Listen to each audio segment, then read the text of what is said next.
మలాకి 3:7 మీరు నా తట్టు తిరిగిన ఎడల నేను మీ తట్టు తిరుగుదునని సైన్యములకు అధిపతియగు యెహోవా సెలవీయగా. పిల్లలు ఎప్పుడు కూడా చూడండి, వాళ్ళు ఏదైనా ప్రోగ్రామ్ చూడమని చెప్పామనుకోండి, మీరు అక్కడేదో చిన్న వింత ఏదో జరుగుతుంది, ఒక ఆట ఏదో ఆడుతున్నారు, ఆ పిల్లవాడు చూసి ఆనందించడు. వాడు చూస్తూ అమ్మ వైపు నాన్న వైపు చూస్తాడు. వాళ్ళిద్దరు కూడా చూడాలి వాడి వైపు. అంటే వాడు చూసే ప్రోగ్రామ్ని అమ్మ చూడాలి, నాన్న చూడాలి. ఒకవేళ పేరెంట్స్ బిజీగా ఉంటే వెళ్ళి పిలుస్తాడు. చిన్నపిల్లల గురించి నేను మాట్లాడుతున్నాను. వాళ్ళ దగ్గర AK-47 అనే గన్ ఉంది. వాళ్ళ దగ్గర ఏం గన్ ఉందండి? పిస్టల్స్ ఏమైనా ఉన్నాయి. అది ఏడ్పు అనే గన్. వాళ్ళకి ఏడవడం ప్రారంభిస్తే అమ్మ ఎక్కడున్నా పరిగెత్తుకుని రావాల్సిందే.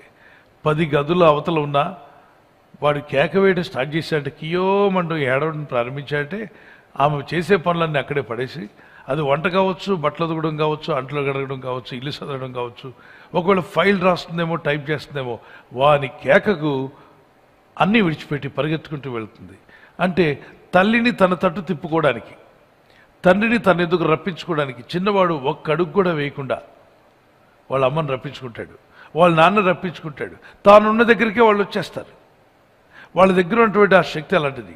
ఏమిటబ్బా ఆ శక్తి అంటే ఏడ్పు అనే శక్తి. అంటే ఒక ఏడ్పుతో పేరెంట్స్ ఎక్కడో బిజీగా ఉన్న వారిని కూడా తన వైపు మరల్చుకోగలిగాడు.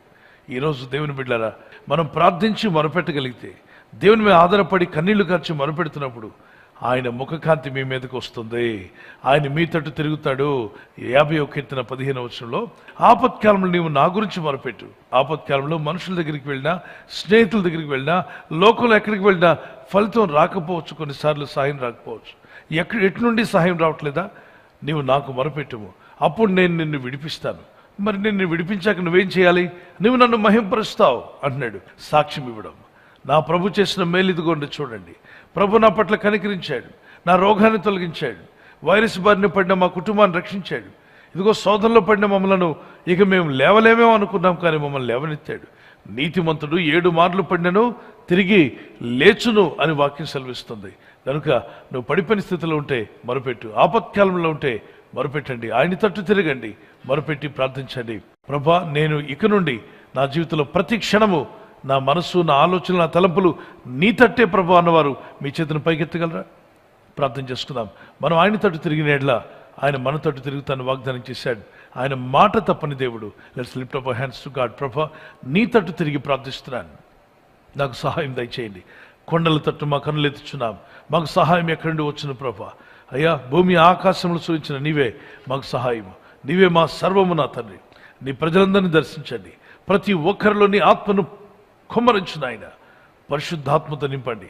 నీ ప్రజలు మొరపెట్టి ప్రార్థిస్తుండగా వారి హృదయాల్లో గొప్ప వెలుగును ప్రకాశింపచేయండి. వారి బ్రతుకుల మీద నీ ముఖ కాంతిని ప్రకాశింపచేయండి. వారి ఇళ్లలో ఉన్న వ్యాధన, బాధ, శోధన నుండి వారు బయటపడాలి.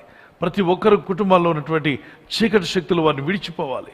అయ్యా, నీ తట్టు తిరిగి ప్రార్థిస్తుండగా ప్రాణాపాయంలో ఉన్నవారు, ఆపదలో ఉన్నవారు, శ్రమల్లో ఉన్నవారు, ప్రాణం పోతూ కొట్టుమిట్లాడుతున్నవారు యేసు అని పిలుస్తుండగా రక్షక, మీ రక్షణ వారికి దయచేయండి. వారు ఊపిరితిత్తులను బాగు చేయండి. వారు లేచి కూర్చొని పనిచేయటకు సహాయం దయచేయండి. వారు సాక్ష్యం ఇచ్చటకు సహాయం చేయండి. ఈ రాత్రి నెమ్మదితో పండుకొని సురక్షితంగా కాపాడబడినట్లుగా నీ అగ్ని కంచి వేసి మమ్మల్ని కాపాడండి.